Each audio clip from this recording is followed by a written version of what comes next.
Good evening, friends, and welcome back to The Curious Case. I'm Davis, your host for tonight's quiet mystery. The kettle's on, the rain's gentle, and the lamps are just beginning to glow across the village green. Tell me, where are you listening from this evening? And what's in your cup tonight? Black tea, chamomile, or something stronger? Every story we share begins the same way, with comfort, a smile, a sense that nothing could possibly go wrong. But sometimes, beneath the laughter, something small begins to shift, something no one notices until it's far too late. Tonight's story begins with laughter and ends in silence.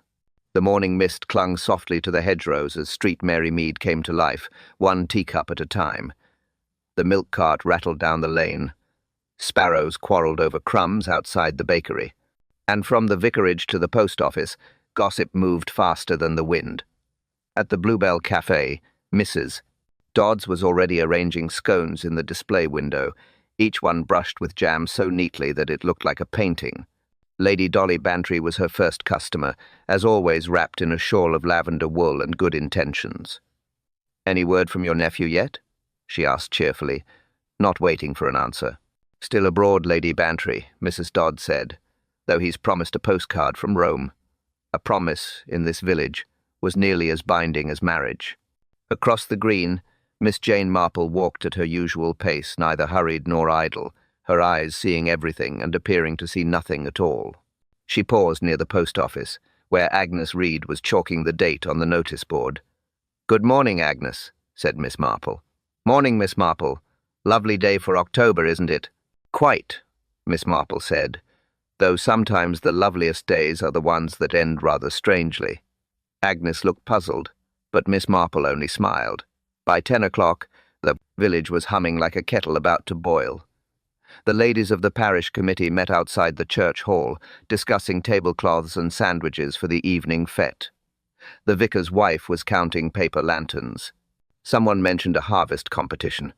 Someone else whispered about Mr. Julian Mott, the handsome estate agent, and how quickly he'd taken over this year's arrangements. "Efficient, yes," said Mrs. Dodds, "but he does like things his way. Men who like control rarely enjoy surprises," Miss Marple murmured half to herself. At the edge of the green, a group of children were carving turnips, their laughter bright and careless.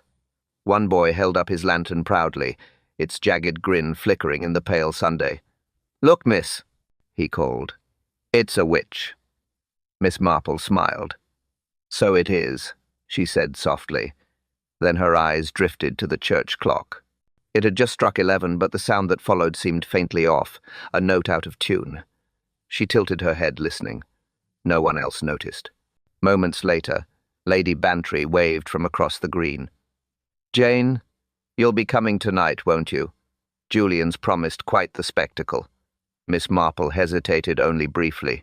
"Oh, yes," she said, folding her gloves neatly. "It would be a pity to miss it." The village went on calm, content, unhurried. Teacups clinked. Children laughed. The church bell stilled. Everything was ordinary, almost. The notice went up on Monday morning, a small, cheerful card pinned to the church board. All Hallows Eve charity evening games, music, and a ducking contest for the vicarage roof fund. In Street Mary Mead, that was excitement enough to stir even the quietest corners. By lunchtime, everyone was talking about it. Mrs. Dodds promised to bake 3 kinds of tarts. The vicar's wife began planning tablecloths. And Mr. Julian Mott, the young estate agent with an alarming fondness for order, had volunteered to run the evening's games. "Something lively," he said. "Something the whole village can remember." Miss Marple, who overheard this while buying wool, had smiled faintly. "People always remember what they don't expect, Mr. Mott," she'd said. He had laughed politely, not catching the tone. Within 2 days, the hall committee was in a flurry. Lanterns were borrowed from the school, pumpkins arrived from Colonel Melrose's garden, and Dolly Bantry declared she would come dressed as a witch. Purely in the spirit of fun, she insisted, though everyone agreed she needed no costume to make an impression. The post office buzzed. Agnes Reed kept track of who was bringing what. Dora Phipps, the shy young seamstress, was coaxed into helping with decorations. She blushed when Mr. Mott thanked her, and blushed again when Mrs. Bellamy noticed. In small villages, even blushes became gossip by evening. Miss Marple sat quietly through most of it, knitting and listening. She'd seen enough fêtes, weddings, and fundraisers to know that cheerful beginnings often hid uneasy hearts. And something in the way Julian Mott smiled, perfectly pleasant, perfectly false, made her fingers tighten around her needles. "Do you believe in omens, Miss Marple?" Lady Bantry asked suddenly, glancing toward the churchyard. A black cat had darted across the path. "Oh, yes," Miss Marple said softly, "though I find human behavior a much more reliable warning." By Friday, the excitement had reached its peak. Invitations were delivered with a flourish. "Everyone must come," Julian said. "It'll be an evening to remember." Miss Marple accepted hers with a gentle nod. The card was printed neatly, the ink still fresh, the edges trimmed too precisely to have been cut in a hurry. She noticed a faint smell, not of ink, but of something sharp and chemical beneath it. She said nothing, only folded the card, placed it beside her teacup, and looked out toward the Brumded. Autumn fields. The sky was clear, the air still. The village was ready. And that's when the first strange thing happened. By 6 o'clock, the parish hall was glowing like a lantern itself. Candles flickered in glass jars, their light trembling against the polished floor. Outside, the air was cool and sharp, carrying the faint scent of apples and smoke. The villagers arrived in cheerful clusters, shaking off the cold with laughter and chatter. Lady Dolly Bantry swept in first, her witch's hat slightly crooked and her confidence perfectly intact. "It's all quite splendid," she declared. "Though I do wish someone had warned me." The punch was spiced. I nearly sneezed into the bowl. Behind her came Mrs. Bellamy, brisk and efficient, her husband trailing with the quiet resignation of a man who knew better than to speak. She carried a tray of tarts, each labelled, each precise. When she saw Julian Mott, she smiled a little too brightly. "Evening, Mr. Mott? All running smoothly?" "As clockwork," he said, adjusting the placement of a paper lantern. "I do like things punctual." Miss Marple and Dolly exchanged a glance. Punctuality, in her experience, was often a disguise for control. At the far end of the hall, the vicar was testing the gramophone. It crackled faintly before settling into a waltz. His wife fluttered nearby, counting cups. 83, she murmured, though I was sure there were 85 this morning. "Mrs.?" Dodds was guarding the raffle table like a sentry. "No one touches the prize ham till the draw," she warned. "Last year's incident will not repeat itself." Laughter rippled.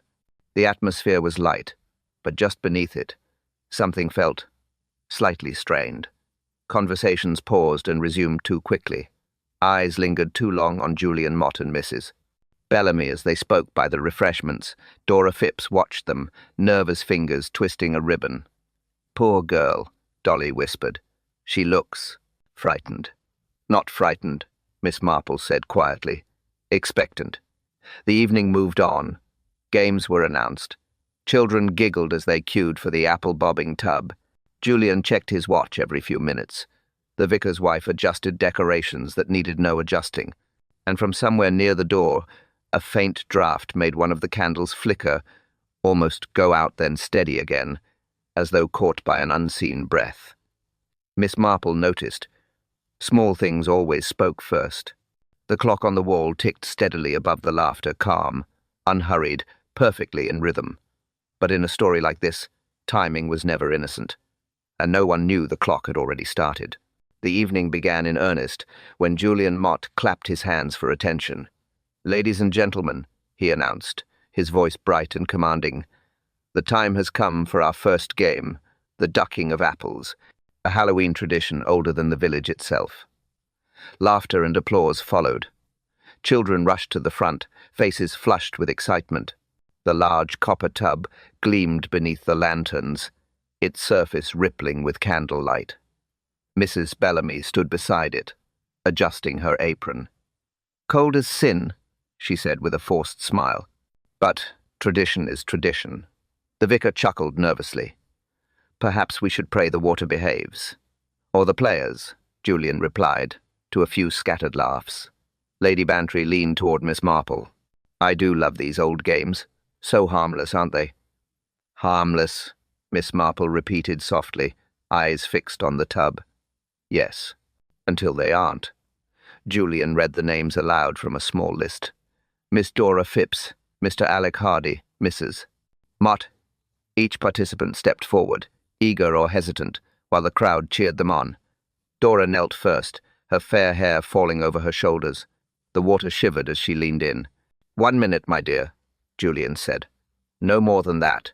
The gramophone played faintly in the background, its cheerful waltz almost absurd in the tense quiet that followed. Dora's reflection trembled in the water, then broke as she plunged her face beneath the surface. The crowd clapped rhythmically. 30 seconds, someone called.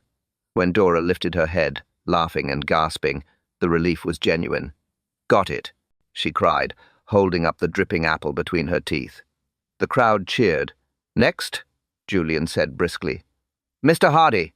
The game went on, laughter rising again, though something in the air had shifted a faint chill, as though the warmth of the lanterns couldn't quite hold against the October night pressing at the windows.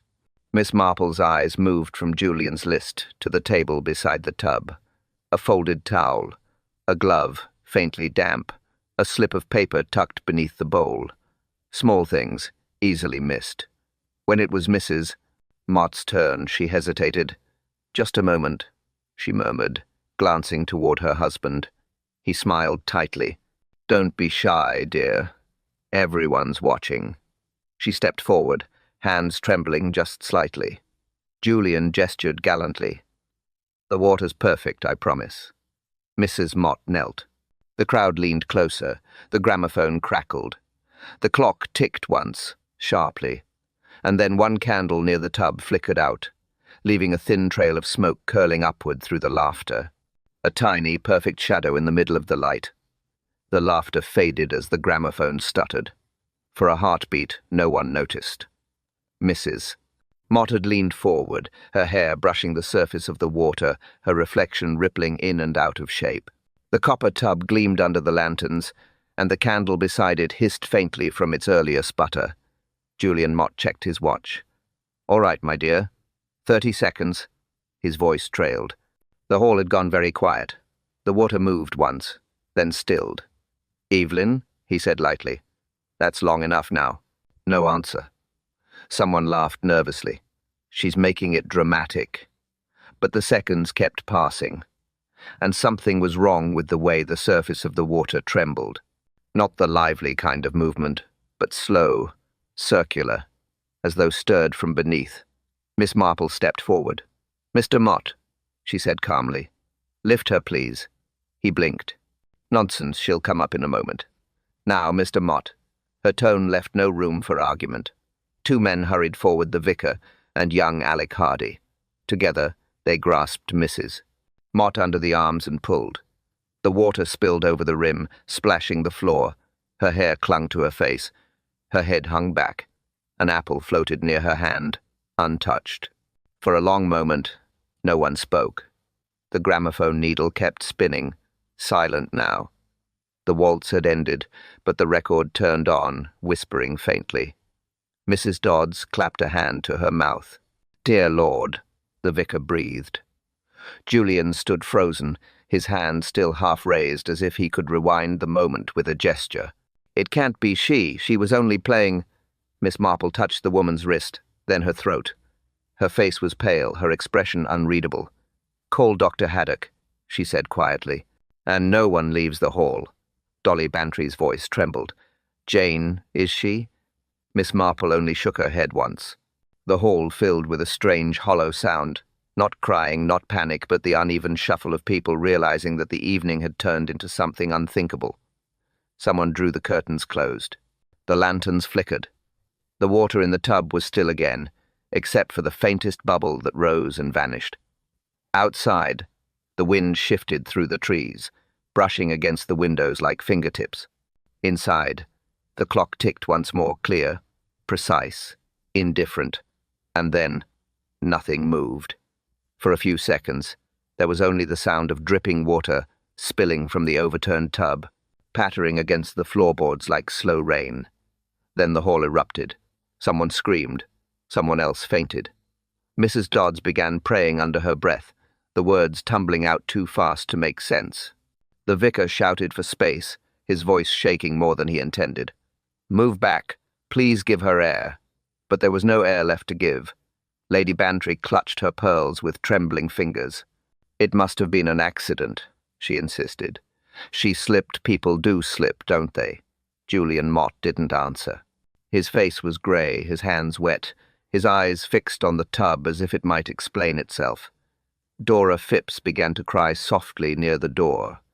"She was fine a moment ago," she whispered. She laughed. I heard her laugh. The inspector, who had been called from his dinner, arrived within minutes.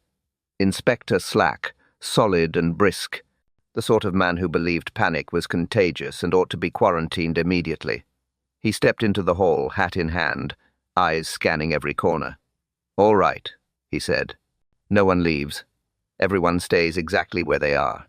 The crowd obeyed, more from shock than authority. Chairs scraped. Lanterns flickered.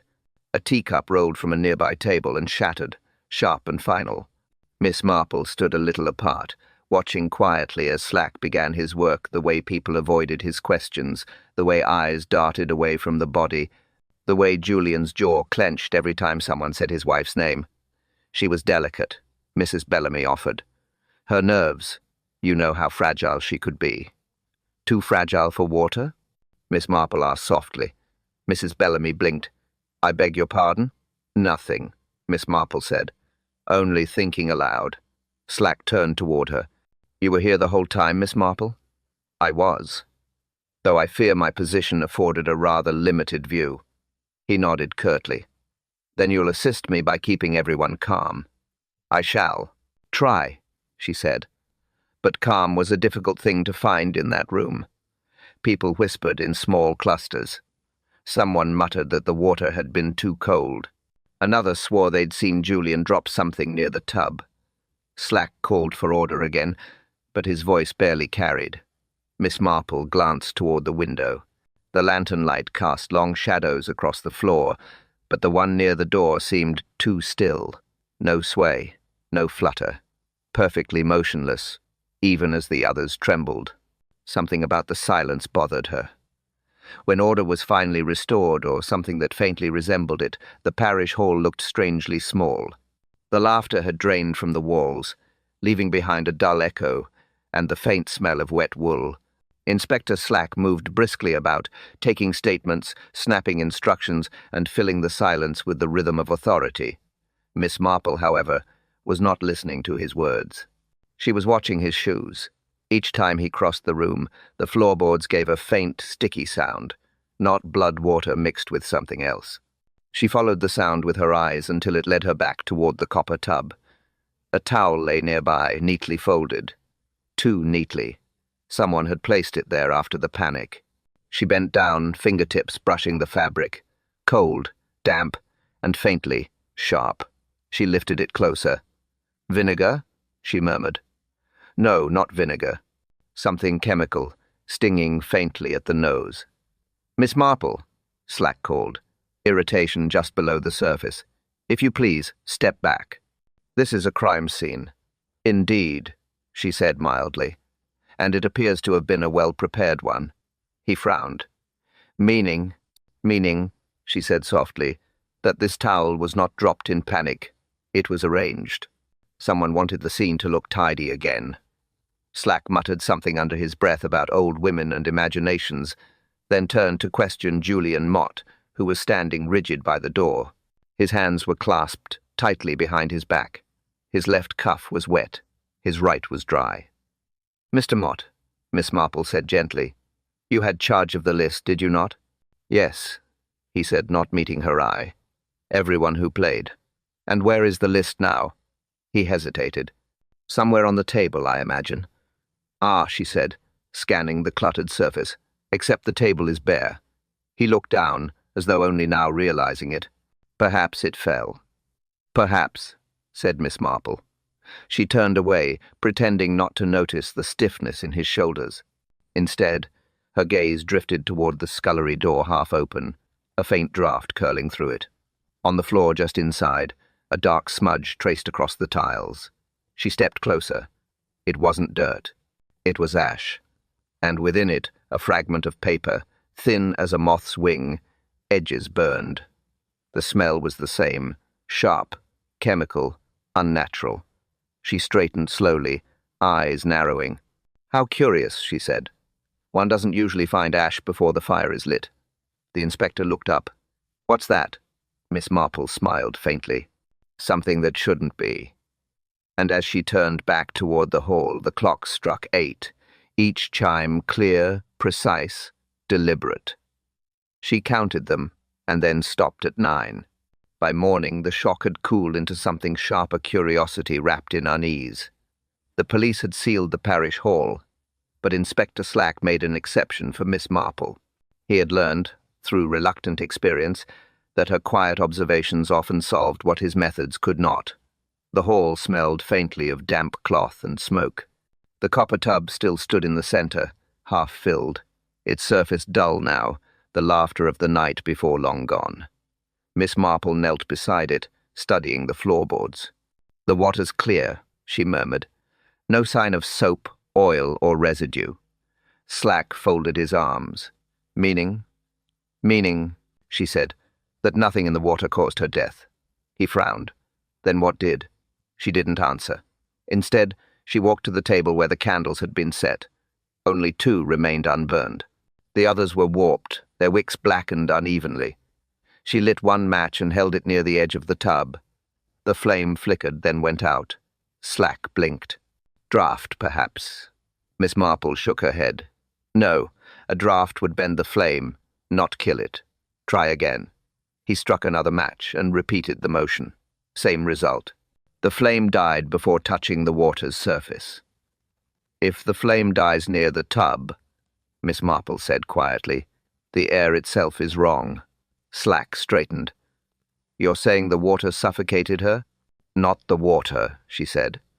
"The gas rising from it. Something denser than air, invisible, lingering just above the surface. A person leaning over it, breathing deeply." He stared at her. "You can't be serious." "Dry ice," she said simply. "Solid carbon dioxide, used in shops to keep fish frozen. It turns to gas when warmed, displacing oxygen." Slack's expression shifted from skepticism to understanding. "Bellamy's fish shop?" "Yes," she said. "Mrs. Bellamy would have easy access. The smell I noticed sharp, chemical, was not cleaner. It was sublimation residue." She pointed to the blackened matchsticks. "The gas killed the flame as easily as it killed the woman." Slack swore softly.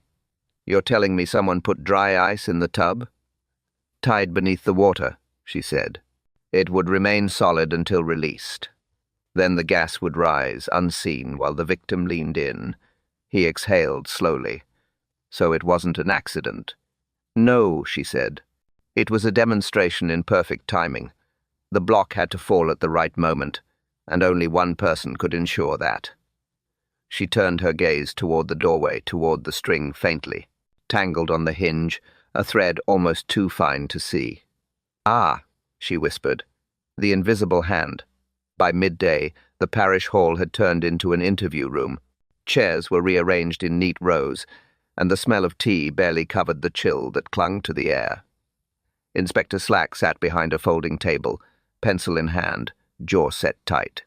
Miss Marple sat quietly beside him, knitting in her lap, her needles clicking softly in rhythm with each testimony. First came Lady Bantry. She entered as if attending a luncheon, hat firmly pinned, voice steady. "I saw everything, Inspector." Mrs. Mott bent forward. The candle flickered, and then dreadful business, she didn't come up. "You saw the whole thing?" "Well, not the whole thing," she admitted. "Mrs. Dodds distracted me, complaining about the punch." Miss Marple's needles paused. "Did she?" "Oh, yes," Lady Bantry said, puzzled. "Why?" "Only noting the timing," Miss Marple murmured. Next came Mrs. Dodds herself. "I never went near the tub," she declared. "Too cold for my liking. I was with the raffle tickets the entire time." "Anyone confirm that?" Slack asked. Agnes Reed, she said quickly. Ask her. Agnes was called in, twisting her apron nervously. I might have looked away, she confessed. There was a noise. The back door, I think. Only for a second. Slack's brow furrowed. You left your table unattended. Just a moment, she whispered. Miss Marple looked up. A moment is all a careful person needs. Then came Dora Phipps. Her eyes were red from crying. Mr. Mott told me to fetch towels, she said. I went to the scullery and came right back. Did you see anyone while you were there? She hesitated. No one, but the stove door was open. I thought it strange. Mrs. Bellamy entered next, calm and tidy, hands folded like folded linen. Tragic accident, she said firmly. I was by the punch. Table. Ask anyone. Julian Mott, when questioned, repeated the same words. Tragic accident, as though reading from the same script. His face was pale but controlled. Miss Marple's needle stopped entirely now. Curious, she said softly. Slack glanced at her. What is? The sameness, she said. People who speak truth seldom use identical phrases. He scribbled another note, exasperated. So, who's lying? Perhaps all of them, she said. But not about everything. Lies tend to overlap, and the overlap is where the truth hides. Slack leaned back. Everyone was seen by someone. Yes, Miss Marple said quietly, except when it mattered. By late afternoon, the investigation had reached that peculiar stage where everyone insisted they remembered nothing, yet somehow managed to recall the smallest, most irrelevant details. Miss Marple and Inspector Slack sat in the vicar's study, papers spread across the desk. Each statement told the same story with different edges. Somewhere, among the half-truths, a pattern waited. Slack rubbed his temple. We're going in circles. Everyone swears they stayed in the hall. Miss Marple nodded. Yes, and yet someone lit a fire in the scullery. Someone burned paper after the death, not before. Slack leaned forward. But no one admits to leaving. Which means, she said, someone signaled another to act. He frowned. Signaled? In the middle of a game. Oh, not shouted, she said mildly. Something subtler. A sound, perhaps. Or a message prepared beforehand. Slack flipped through his notes. There was a phone call, he said slowly. Agnes Reed mentioned it. During the party, the vicarage line rang once. Mrs. Bellamy answered. Miss Marple's eyes brightened. Ah, and what did she say? According to Agnes, nothing. She just nodded, hung up, and went back to the punch table. Miss Marple smiled faintly. That's not nothing. That's a signal. Slack frowned deeper. To who? To whoever needed to know the moment had arrived, she said. He stood, pacing. You think she used the call as timing? Like a cue? Precisely. It would coordinate the act without a word spoken. She reached for the telephone on the vicar's desk and turned it slightly. You see, Inspector, timing was everything. The block of dry ice had to be dropped at just the right second, not too early, or the gas would disperse. Not too late, or suspicion might fall elsewhere. Someone had to know exactly when the victim would lean forward. Slack's face tightened. And the only person near the phone was Mrs. Bellamy, Miss Marple finished quietly. But who placed the call? That is the question. Slack checked his notes again. The vicarage exchange said it came from the post office kiosk, only a few yards away. And who was absent then? She asked. He looked up. Agnes Reed. She admitted leaving her table for a moment. Miss Marple nodded, thoughtful. Then perhaps she carried a message she didn't understand, only delivered it when told to. Slack stared. You're saying two of them worked together? I'm saying, she replied softly, no plan this careful happens alone. She rose, eyes on the clock. The signal was real, Inspector, but what mattered wasn't who heard it, it was who needed it. She paused. The clock struck once, sharp and hollow. Someone, she said, had to know the exact moment. The next morning brought a chill sharper than the one outside. The investigation had moved into the small scullery adjoining the hall, a narrow room with a cracked window, a half-cleaned stove, and the faint smell of something sour in the air. Inspector Slack crouched near the stove door, holding a poker. "Looks like they burned rubbish," he said. "Bit of paper, maybe." Miss Marple leaned closer. "Rubbish rarely burns this evenly," she said. "The ash is too fine." Slack frowned, scraping the metal lightly against the bottom. A grey flake rose and crumbled at once. "You think it's important?" "I think someone wanted it gone," she replied. Beside the stove lay the remains of a mitten. Half singed, the wool curled inward, as though it had met heat, but not flame. She touched it lightly. The fibers were stiff, brittle, discolored in patches of white rather than black. "Burned," she murmured, "but not by fire." Slack raised an eyebrow. "Meaning?" "Meaning," she said calmly. "This was touched by extreme cold. Dry ice burns without heat. The damage matches precisely." She lifted the mitten with a handkerchief. Inside the cuff were faint stitched initials. R.B. "Ruth Bellamy," Slack muttered. "Her shop, her ice, her glove." "Yes," Miss Marple said softly. "And her precision." She pointed to a crumpled scrap of paper lodged in the stove's corner. Slack reached for it, unfolding what little remained. The ink had run, but a few words clung to the page delivery, crown and anchor, and a number that looked like a receipt code. Miss Marple studied the edges. "Fish wrapping paper," she noted. "The very kind Mrs. Bellamy uses." "She said she ordered dry ice for the oysters," Slack recalled. "Yes," said Miss Marple. "But why burn the proof if it were innocent?" Slack sighed. "Because she panicked." Miss Marple's tone was mild. "Perhaps. Or perhaps she was tidy enough to destroy evidence in the middle of chaos." They stood in silence. Outside, the church clock struck 9. The sound seemed hollow against the tiled walls. Slack placed the mitten in an evidence bag, sealing it firmly. "This ties her to the crime." "Perhaps," Miss Marple said, eyes narrowing. "But one thread rarely weaves a whole cloth. If Mrs. Bellamy handled the dry ice, someone else had to set it in motion. Someone who knew exactly when to act." Slack looked up. "The string under the tub?" She nodded. "And whoever cut it burned more than paper." She turned toward the hall, eyes distant. "We have proof of touch, Inspector. Now we must find proof of intent." The wind slipped through the broken pane, carrying a faint hiss, cold, dry, almost chemical. Miss Marple listened. "It's still here," she said quietly. "The cold remembers." The parish hall was quiet again that afternoon, emptied of villagers but filled with the faint smell of damp wood and smoke. Inspector Slack stood by the copper tub, arms folded, as Miss Marple methodically arranged the items on a small table candle, matchbox, towel, and a small block of ice fetched from the fish shop. "I don't see the point," Slack muttered. "We already know how she died." "Perhaps," Miss Marple said.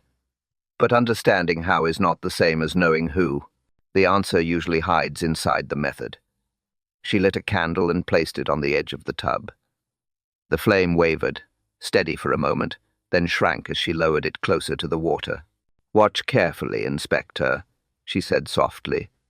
At 6 inches above the surface, the flame went out. Slack blinked. "Every time I see that—" "Yes," Miss Marple interrupted gently.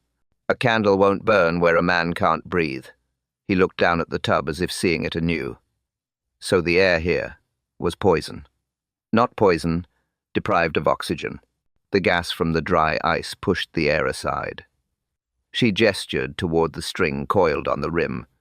"A simple mechanism, the block tied under the surface. The string cut at the right moment, releasing the gas."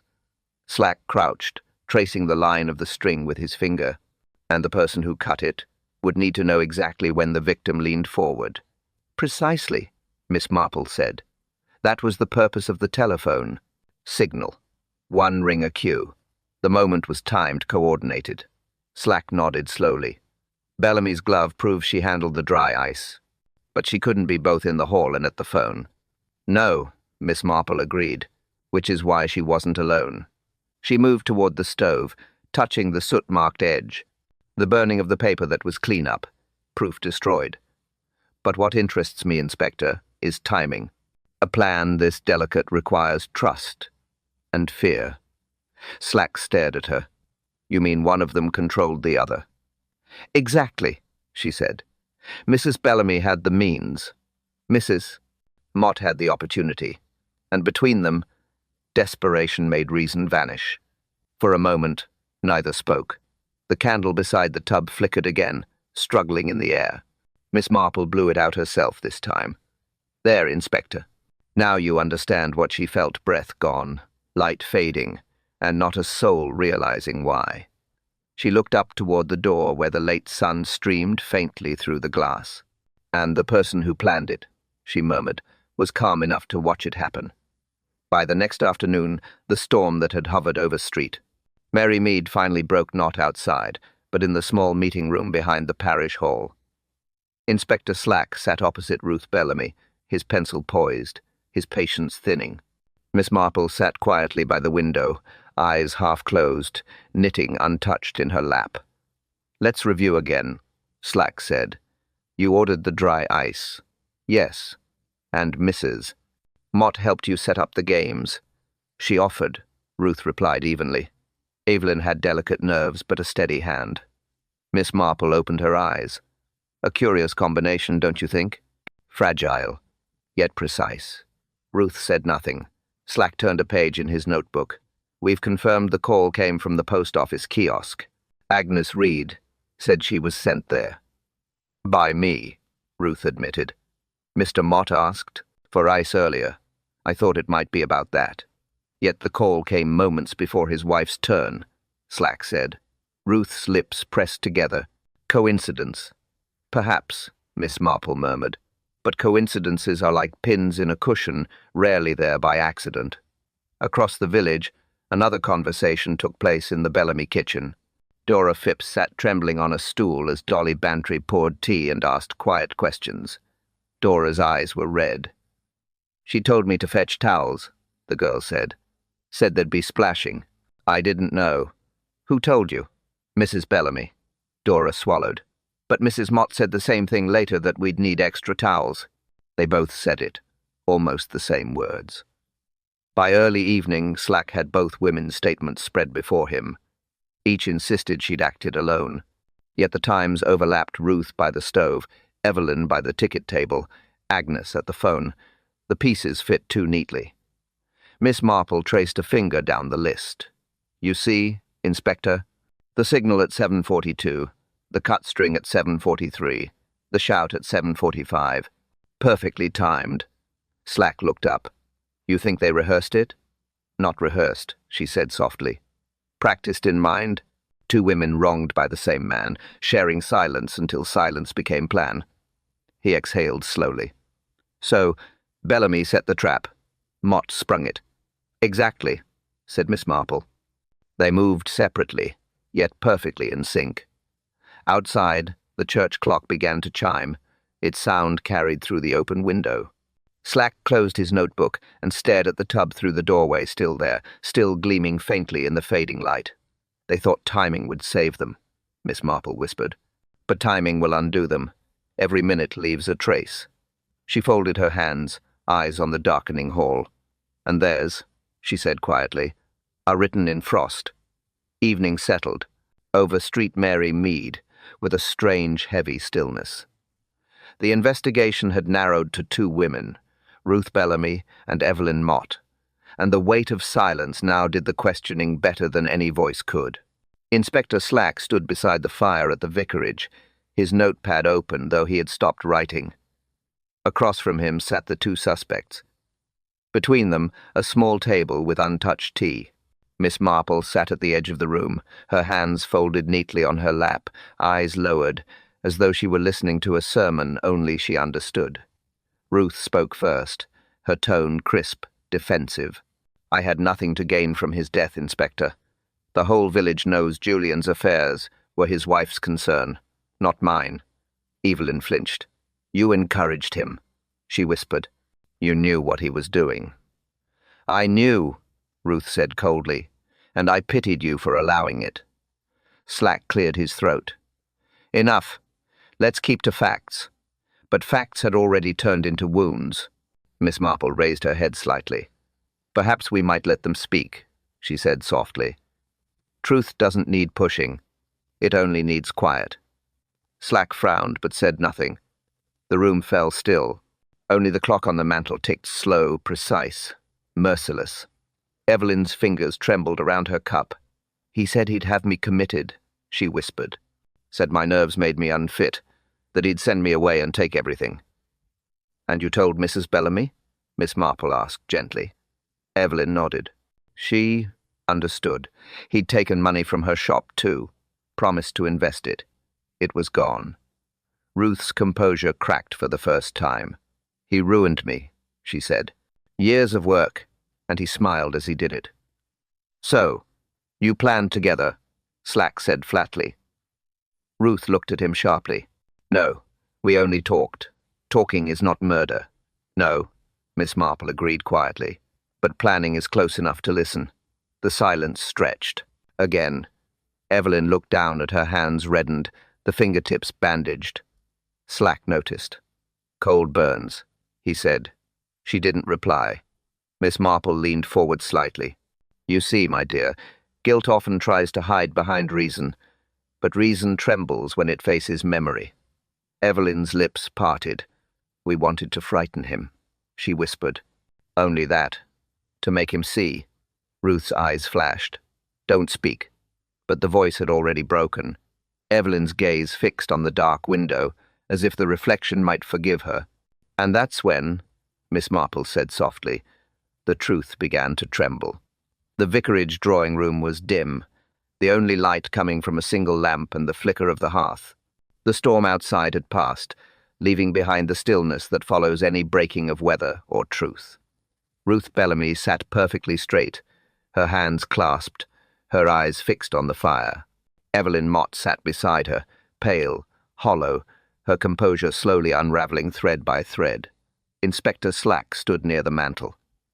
You both understand the gravity of what you've said, he began. This is your chance to tell it plainly. Ruth didn't move. Plainly, she repeated. You wouldn't believe how simple it was meant to be. Miss Marple leaned forward just slightly. Then do tell us, she said softly. Simplicity often hides the cruelest things. Evelyn's voice was quiet, trembling but steady enough to be heard. It started as a warning. Ruth said fear might make him stop. He'd ruined her, and he meant to ruin me. We only wanted him frightened. Ruth's gaze hardened. He deserved it. He played with both our lives, lied, borrowed, promised. He was already choking us. We only decided to let him feel it first. Slack's pencil stilled. You used dry ice? Ruth nodded. Evelyn tied the block under the tub. I timed it. The phone call was the signal. When I hung up, she pulled the prublings. And have timed it. Evelyn tied the block under the tub. Thread. Miss Marple's voice was gentle, but the thread slipped, didn't it? Evelyn's eyes filled. It did. It dropped too fast. She was supposed to lift her head. I was supposed to pull it away before. She broke off, her breath catching. Ruth turned sharply toward her. You panicked. You ruined everything. Evelyn shook her head. No, we ruined it the moment we began. Slack closed his notebook. You admit you caused her death. Ruth spoke first. It wasn't meant to kill her, just frighten her husband. He was supposed to see, to understand. Miss Marple's eyes softened, sorrow overtaking logic. He saw, Mrs. Bellamy, but not what you intended. Evelyn pressed her hands against her face. We thought it would be clean. It never is. The clock on the wall struck once, a hollow sound in the quiet room. Slack signaled to the constable waiting by the door. Ruth stood without resistance. Evelyn didn't move at all. As they were led away, Miss Marple rose, her voice no more than a whisper. Sin always begins with reason and ends with regret. The constable's footsteps echoed softly down the vicarage hall. No shouting, no struggle, just the sound of wet boots and quiet surrender. Ruth Bellamy walked between them, chin lifted, her composure strangely intact. Evelyn Mott followed behind, trembling but silent, eyes lowered as if she were already gone from the world around her. Inspector Slack closed his notebook and stepped forward. Ruth Bellamy, Evelyn Mott, you are both under arrest for the death of Mrs. Evelyn Mott. His voice was even, almost weary. "You needn't say anything, but anything you do say, maybe—" Ruth cut him off. "There's nothing left to say." Slack nodded once. "Then it's done." Miss Marple stood by the window, hands folded in front of her. She said nothing. The constables led the women out, coats drawn tight against the cold, their shadows long and distorted by the light from the lamps. When the door shut, silence returned. Only the faint ticking of the clock remained the same steady rhythm that had marked every stage of this tragedy. Slack exhaled slowly. "Strangest thing, Miss Marple. You'd think a woman capable of that would be easier to dislike." She gave a small nod. "One rarely dislikes wickedness when it's born from pain, Inspector. It's pity one feels. Pity and understanding." He frowned. "Understanding? For murder? For blindness," she said gently. "They believed they were avenging justice, that the scales would balance if they acted first. People commit the cruelest acts when they believe they're right." Slack looked at her, brow furrowed. "And what of the husband? The one they meant to frighten?" "Alive," she replied quietly. "But he'll never feel safe again. That, I think, is justice enough." She reached for her gloves, slipping them on with deliberate care. "It's always the same pattern. Inspector pride, injury, reason, then ruin. One follows the other as naturally as breath after silence." Slack sighed, closing his casebook. "You make it sound inevitable." Miss Marple smiled faintly. "Only when people stop listening to conscience." Outside, the constables' lanterns disappeared into the fog, two faint glows swallowed by the dark. Miss Marple watched them fade, then turned back to the fire. "Justice," she murmured, "rarely raises its voice. It only waits until we hear it." A week later, Street. Mary Mead had returned to its quiet rhythm, or almost. The postmistress was back to her knitting, the vicar's wife to her garden, and gossip flowed again like tea poured just a little too full. At the Bluebell Cafe, Miss Marple sat near the window, a pot of Darjeeling beside her, knitting balanced neatly in her lap. The newspaper on the table still carried the headline, "Two Women Sent for Trial." Lady Bantry joined her, setting down her gloves with a sigh. "I still can't believe it, Jane. Such gentle women." Miss Marple nodded. "Gentleness and guilt are not opposites, my dear. Sometimes they grow from the same soil." They sat in companionable silence for a moment. Outside, children ran past the window, chasing leaves. Inside, the clock ticked softly above the counter. Lady Bantry stirred her tea. "You always see the truth in people." "Oh, no," Miss Marple said with a faint smile. "People show the truth themselves. One only needs to listen for it." She glanced toward the newspaper again, folded it once, and pushed it aside. "We can pity them," she said quietly, "but we mustn't forget what pity conceals, that pain can make monsters of the kindest souls." Lady Bantry reached for the sugar. "And now?" "Now," said Miss Marple, lifting her cup, "we drink our tea, and remember that mercy matters more than proof." Outside, the church bell rang noon, and life, somehow, went on.